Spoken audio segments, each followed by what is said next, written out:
Across Africa, women play central roles in sustaining households and communities. Yet, when it comes to civic and political engagement, activities such as attending public meetings, contacting leaders, and participating in decision-making, women's voices often remain underrepresented.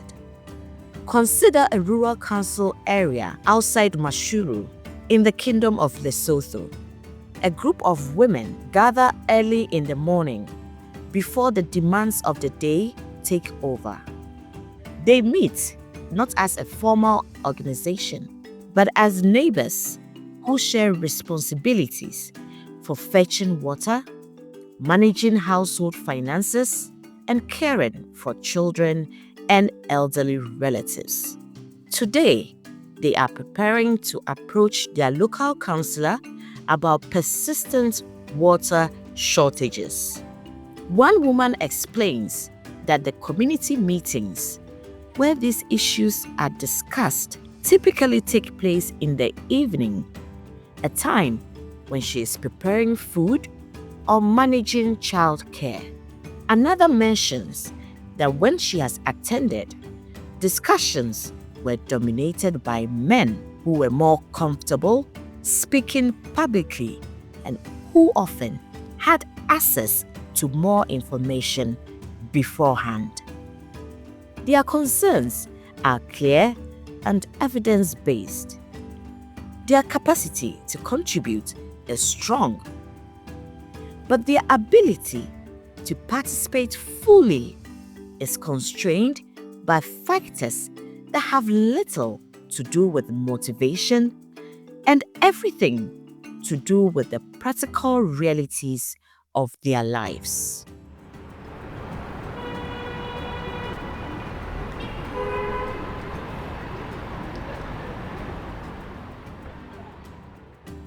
In Lagos, Nigeria, a group of women preparing for a community forum describe similar experiences. They have spent weeks gathering data from market traders, reviewing local safety concerns, and organizing the logistics for the event. Yet, several of them express uncertainty about whether they will be given equal speaking time or whether their concerns will be dismissed as secondary to larger political issues. One woman notes that although she frequently engages in community work, she rarely speaks at town hall meetings because they are not designed with women's time, safety, or responsibilities in mind. These are not isolated stories. They reflect broader regional patterns documented in Afrobarometer's data. Women are engaged in civic life, but structural, cultural, and logistical barriers continue to suppress their visible participation in formal public spaces.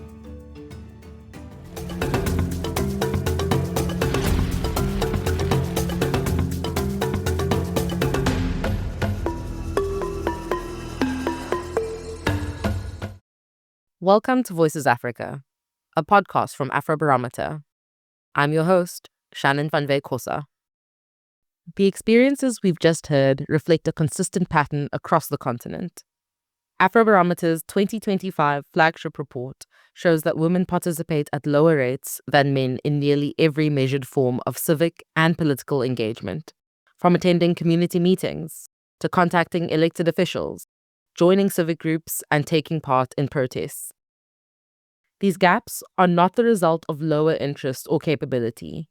Instead, they stem from structural and social factors that shape women's daily realities, these being the unequal distribution of unpaid care work, limited discretionary time, safety concerns in public and political spaces, cultural norms that discourage women's public leadership, unequal access to political information and digital tools, and institutional processes that are not designed with women's participation in mind. At the same time, evidence also shows that when women are able to participate, Their involvement strengthens local decision-making, improves accountability, and broadens the range of issues addressed by leaders. In today's episode, we examine why these gender gaps persist, how they differ across contexts, and what kinds of interventions have been shown to increase women's participation in meaningful and measurable ways. Before we dive deeper, a quick note about who we are and where these insights come from. Afrobarometer is a pan-African research network that has, for more than 2 decades, worked to amplify the voices of ordinary Africans. Through nationally representative surveys across about 40 African countries, Afrobarometer collects reliable data on citizens' thoughts, experiences, and preferences on a wide range of issues that affect their lives. We share our findings in publications, reports, news releases, and social media posts so that people's voices can become part of evidence-based policy and decision-making. Our 2025 flagship report, which informs this podcast series, focuses on how people participate in democracy. It captures the full spectrum of participation, from voting and contacting leaders to community meetings, protests, and online activism.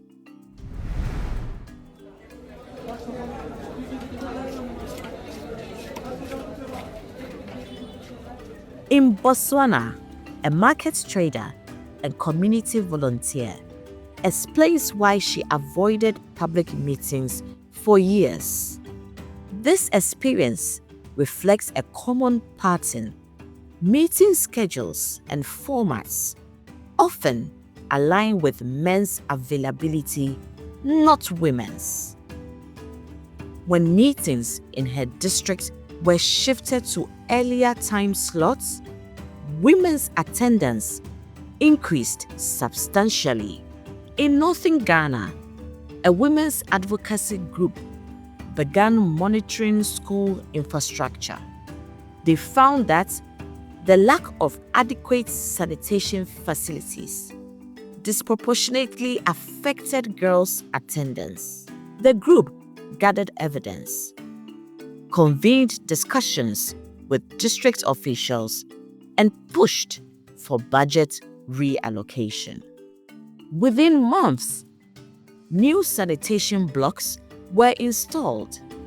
This case illustrates how women's participation often brings specific community issues to the forefront, issues that may otherwise be overlooked. To unpack these findings further, I spoke with Amina Oyagbola, a gender inclusion specialist and Afrobarometer's board chair. Amina Oyagbola is an independent director and business management consultant with over 35 years of experience across legal practice and corporate management in Nigeria. She has held executive roles, including as a human resources and corporate services executive at MTN Nigeria, and her expertise spans human resources strategy, legal consulting, banking, finance, oil and gas, and telecommunications. Amina is the managing consultant of AKMS Consulting, a senior partner at Oyagbola Chambers, and a Shevening scholar. She is also deeply committed to leadership and gender empowerment. She is the founder and chairperson of Women in Successful Careers, also known as WISCA, a mentoring and leadership initiative for professional women, a fellow and former chair of the Africa Leadership Initiative of West Africa, and a fellow of the Aspen Global Leadership Network. In 2023, she was appointed to Nigeria's Presidential Council on Support to Women and Girls, one of many recognitions of her contributions to gender equality and women's empowerment. Amina, thank you so much for joining us on the Voices Africa podcast. Afrobarometer data shows persistent gender gaps in participation. What drives these disparities? Thank you so much, Shannon. Thank you for the opportunity to be on this wonderful platform. Well, what the Afrobarometer data shows very clearly is this, that gender gaps is not really about a lack of interest by women. It is about the unequal cost of participation. If you look across many African countries, women participate less than men in voting, in attending community meetings, in contacting their leaders, members of their parliament, and in collective action. And this is not because women are disengaged or lack interest in governance or in politics. It is simply because participation is more expensive and it is more risky for them and they lack access. So the thing is that women carry a disproportionate unpaid care responsibility. The data actually shows that women carry 4 times, more of the unpaid care responsibilities than men. And they often have fewer financial resources due to marginalization over time, less mobility because of their family responsibilities, less institutional access because of the old boys club, and greater safety concerns, especially in the political and civic arena. The Afrobarometer data is very useful because it shows that many Africans actually believe that women who run for office face harassment and intimidation. And that perception alone is a very powerful deterrent and can discourage women from participating in civic and political activities. Finally, there is also the legitimacy issue.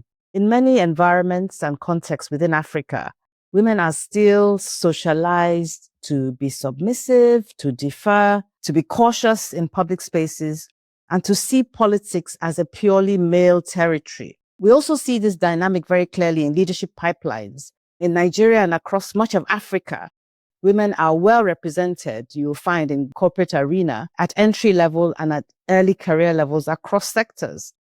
However, as their careers progress towards senior leadership or mid-career level and executive management and board-level decision-making, their numbers begin to decline very sharply. And the number of women entering the workforce simply does not match the number of women represented in leadership, where power and influence and decisions are exercised. So to summarize this issue, I think what I'd like to say is that the gap persists not because women lack competence or commitment or a willingness to lead. The ability is clearly there and the willingness is there, but because systems were not designed with women's lived realities in mind, and the Afrobarometer data shows that clearly. Thank you, Amina. You've started touching on what I was going to ask in my next question, and you specifically focused on the cultural context here. But I think I'd like to understand, how do education, that combination of the cultural context and then also access to information, intersect with gender participation, particularly in today's digital age? Thank you, Shannon. Education is so, so important. I mean, as Nelson Mandela said, education is the most powerful weapon, to transform or change the world. So education clearly increases confidence and awareness. And educated women are more likely to discuss politics and understand their rights and be more engaged. But you see, that's why data is so important.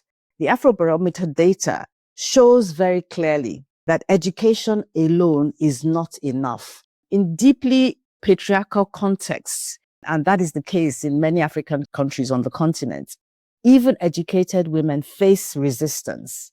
And in some cases, the awareness of the risks or the inefficiencies in the systems and in the structures can discourage participation. And we've seen this, and I have experienced it myself personally. So access to information also matters. If women have less access to media, to digital tools, like we're now in the AI revolution, the fourth industrial revolution, and if care is not taken, women will be further marginalized unless the systems and the inputs are mainstreamed to reflect women's perspective. So access even to civic information, meaningful engagements become harder. And when institutions are not responsive, information without influence leads to further disengagement. So I think, to summarize what I'm trying to say, participation rises most where 3 things move together. So education, secondly, supportive cultural norms, which we touched on earlier, and responsive institutions. And in your work, both as Afrobarometer's board chair and with your organization, Women in Successful Careers, which countries are seeing the fastest progress toward gender parity and participation, and what do you attribute this to? The Afrobarometer data and the Insight Report is so useful because it shows that in countries such as South Africa, Botswana, and Seychelles, gender gaps across several forms of participation are smaller. In some activities, women's participation approaches that of men, particularly in voting and collective action. But in certain countries like, Rwanda, Namibia, Senegal, the statistics in terms of female participation are a lot higher. What explains this? That's the question that we should all be asking ourselves. Why? The reality and the answer is that, context clearly matters. If you look at, all these countries, and if you look at the data in detail, the Afrobarometer data, you will see that where legal protections are clearer, where women's leadership is visible, and where public engagement is socially accepted, the cost of participation, the psychological and the structural barriers are a lot lower, and therefore women can participate.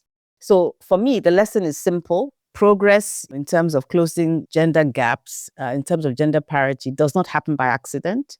We have to be intentional about it. It happens where there is the political will, there are supportive institutions with the right processes and structures, and where there is strong civic movements. So when systems intentionally reduce the barriers and the constraints that women face, women participate more. That's what the data shows. And the countries that are advancing, that is what you will see.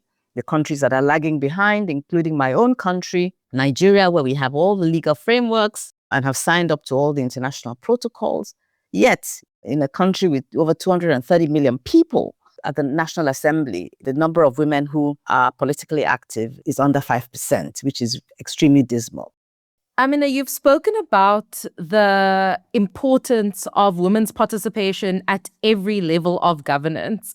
I'm curious to see if there is any specific grassroots movement or organization being led by women currently that you believe is transforming governance in any country in Africa right now. Yes, thank you so much again, Shannon, for that question. I think that one very powerful insight from the Afrobarometer data is that poorer women often participate actively at community level. I think that's a very, very powerful insight. So what that means is that women experiencing high-lived poverty are frequently present in community meetings, contacting the traditional leaders and mobilizing around local issues a lot more than the elite. And then across Africa, you find that women organize around basic things like water access, health services, education, land rights, and market reforms, which affect their families. These kinds of movements and actions do not always carry formal titles, but they shape and transform governance outcomes, and they are really, really important. We also see on the continent youth-led movements and protests where young women increasingly claim public voice despite the systemic barriers. And it's almost like things have to get to a head where, the women rise up because they're very, very upset. And then they carry their placards and hit the streets. And, even for Nigeria, the famous Funmilayo Ransome Kuti, who led the protest over taxes that were imposed, with female traders, and that led to a whole spin-off of activities. So these are fundamental, I think, to democratic accountability. But then beyond those grassroots movements, there are also organizations, civil society organizations, that are performing a very, very critical role in terms of trying to keep governments accountable, trying to ensure advocacy and the push and the call to action in certain directions. And, I'll use my own country as an example. In Nigeria, even the whole issue of trying to advocate for the gender bills, which did not pass in 2025, and which has now been modified into what they call the reserve seats bill, which had not been successfully pushed through the National Assembly. We have organizations like my NGO, WISCA. We're now actually part of a coalition of female organizations and the Nigerian Governors Forum.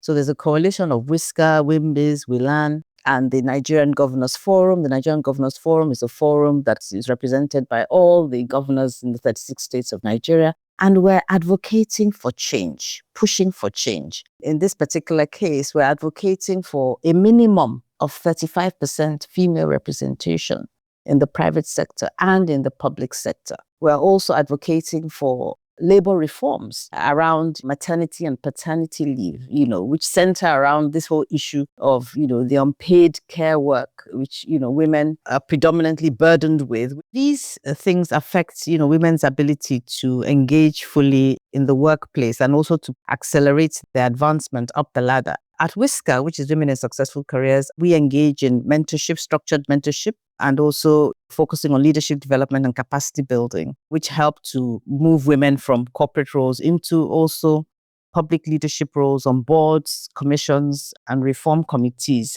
These are also governance transformation issues. There was the youth movement that you may be aware of also here in Nigeria, and of course also in Kenya, where young Africans rose up against and protested against certain issues that they felt were unjust by their various governments. So these are very, very important. And I believe that these incidents, when they occur, help to transform governance, because what it does is that it calls the governments to account. It brings visibility to issues that matter to the people, essentially the voice of the citizen, which is what Afrobarometer is all about, is amplified. And even if you don't get all your demands and all it is that you're advocating for, it creates a certain kind of awareness that leads to systemic change over time. The reality is that change does not only come from Parliament, it comes from organized, informed, and confident women influencing decisions at every level. Inclusive leaders understand this. The role of these organizations helps to correct the imbalance that exists in the system. You've given us tangible examples of what inclusive leadership practices look like. I think my next question to you is, what is the role of male allyship within these institutions in order to close the participation gap? Okay, thanks very much, Anna, for that question. The first thing I think I want to say here is that gender equality is not a women's issue. We need to move away from that. The research and the data is very, very clear. It is a governance issue.